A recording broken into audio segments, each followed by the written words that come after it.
ඕන එක ඊළඳාරියේ මහාන වෙන්න ආවා. මම සාංගික දානමෙන් දෙන්න පුළුවන්.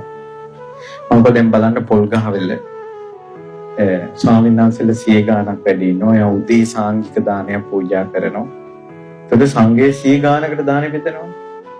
දවල්ට සාංගික දාන බෙදන්න පුළුවන්. 100 ගාණකට දාන බෙදනවා. මේ ළමයා මේක හිතේ තියාගෙන ඉඳලා අවුරුද්දක් විතර මහාන වෙන්න ඉන්නවනේ. ඒ අතරතුර මෙයා සංඝයා වහන්සේලා කී නමක් ඉන්නවද කියලා මතක තියාගන්න. කියන්නේ උදේට 150, දවල්ට 150, අවසර ගිලම්පස පූජා කරන්න ගියම එතනත් 150 කියන්නකෝ. එතකොට දවසට ස්වාමීන් වහන්සේලා 450ක් නේ. ඒත් දවසට තමන් උපස්ථාන කරනවා ස්වාමීන් වහන්සේලා 450කට. මේ පුතා මහාන වෙන දවසේ මට පින් අනුමෝදන් කළා. කිව්වා ස්වාමීනි මම දානෙ බෙදලා තියනවා කිව්වා මහමෙවුනාට ආවට පස්සේ ස්වාමීන් වහන්සේලා 94000කට. මං කිව්වා පුතා උඹ දැන් මහාන වෙලා පාත්‍රය අතට අරන් දාන ශාලාවට වඩිනකොට උඹ මේ දාන ටිකට ණය නැහැ. තමන් බෙදලා. ඒකයි අර අසපුවේ අර ගොඩාක් දුරට කාලයක් ඉඳලා යාලව පින් කරවන්නේ. හන්දක් දානි පාත්‍රයක් තමන්ට ගන්න ඒ ගෙවෙන පිනට පින් ගොඩක් රැස් කරලා තියන්න ඕන. දැන් ওই පින් ඔයාලට බෙහෙත රැස් කරන්න. තින් කොයි තරම් ගෙවල් වල පළතුරු හැදෙනවද? ගෙවල් වල කැවිලි හදනවද? හදන කැවිලි වලින් කොටසක් සංඝ රත්නය උදෙසා කියලා වෙන් කරනවා. ඉස්සර අපේ ගෙවල් වල මිටිහාල් වෙන් කළා. දාන දෙන්න හාල් නැහැ දුප්පත්. මිටිහාල් දවසට උයන එකෙන් මිට අයින් කරලා අවසානයේ ඒකින් එක්ක දානයක් දෙනවා නැත්නම් දුගී මගේ යාචකයන්ට දෙනවා මිටිහාල්. ඒවා අපි ගන්නෑ. මිනිස්සු එහෙම දන් දෙනවා. දන් දෙන එක කොච්චර හොඳද? ඕකමයි ඉතුරු. දුන්නොත් නම් ලැබෙනවා. ඕක තමයි නිධානේ. ඇත්තටම ස්ථාවර තැම්පතුව. තමන් දෙනවා කියන්නේ ඒක ලැබෙනවාටම කියන නම. ඉතින් ඒ නිසා දීම කියන්නේ තමන්ට නැතිවීම නෙවෙයි. දීම කියන්නේ තමන්ට නොලැබීම නෙවෙයි. දැන් ඔයාලට මේ ජීවිතේ යමක් ලැබිලා තියෙනවද? ඒ දුන්න දෙයක්මයි. ඔයාලට මේ ජීවිතේ යමක් නොලැබෙනවද? සංසාරේ නොදුන්න නිසාමයි. ඉන්දියාවේ ඔය බුද්ධ කාලෙන් පස්සේ රූපවතී කියලා මම මතක හැටියට ඒ බිසව එක කාන්තාවක් දන්හලක් හදලා දන් දෙනවා. මගේ අම්මෝ මේ උපාසක අම්මා දානේ භාජනේ අරගෙන මේ දන්හලට ආපුවම මුළු දන්හලම පිරෙනවා. අර දන්හල පිරිලා අඩුවක් පාඩුවක් නැහැ. ඒ දානේ ශාලාවේ ඉච්චරම දම් බෙදනවා පිරිලා. අමුත්තක් තියෙනවා මේ උපාසකම්ම දාන බෙදනකොට. ඊට පස්සේ උන්ද හරි ලස්සනයි, කාරුණිකයි. ඊට පස්සේ තමයි කවදාවත් උන්දගේ අතින් අල්ලපු දානේ භාජනයක් පිළිණු වෙන්නේ නැහැ. කවදාවත් නරක වෙන්නේ නැහැ අතින් භාජනයක් ඇල්ලුවා. කවදාවත් අර අඩිය හීරෙන්න දානේ අඩු වෙන්නේ නැහැ. කොච්චර බෙදුවා. සංඝරක්කිත කියලා මහරහතන් වහන්සේ නම දිවසින් බැලුවා මේ මොන්ද කවුද මේ කියලා. අනේ දිවසට පේනවා.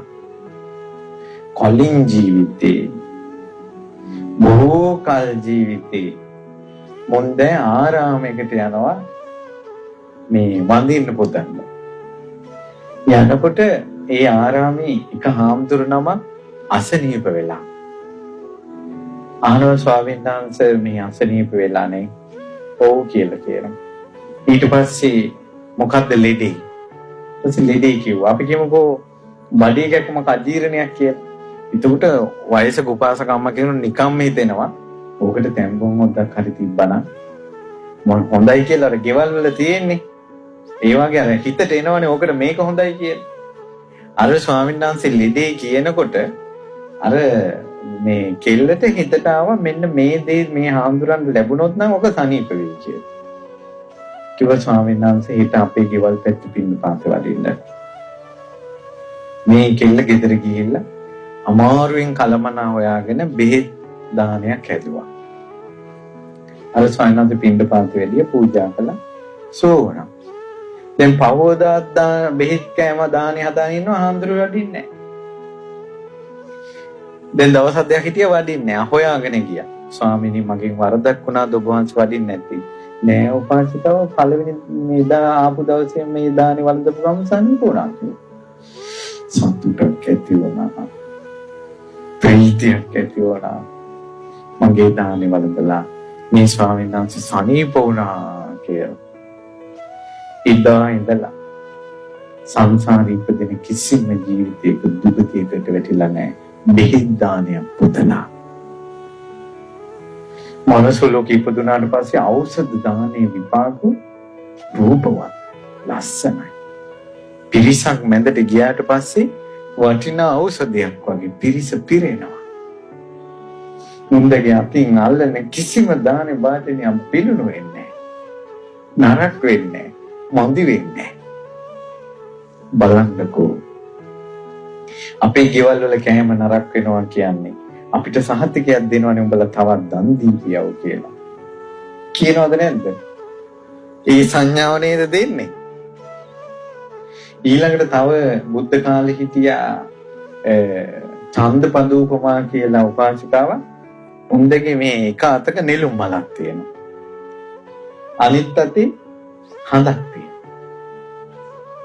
ඒ හේතුව තමයි උන්ද සංසාරෙම දානේ වාජනේ අරගෙන මේ අනිත් අතෙන් හැන්ද අරගෙන දාන් දම් බෙදන සංඝයාට හෝ මිනිසුන්ට හෝ අඩුවක් කරන්නේ බිම තියන්නේ අත් දෙක පුරවල දන් දෙනවා දානේ වාජනෙන් අත් කිස් වෙන්නේ පුරවල දන් දීලා තිනවා ඒ දානේ ගන්න පිරිසට මොන්දව චුට්ටක් බෙදුවා කියලා හිතෙන්නේ ඒ පිම්බලේට අත්වල රේඛා පිහිටිය නෙළුම් මලක් විදිහටයි හඳක් විදිහටයි ඔබ මේ විදිහට දන් දුන්නා කියලා.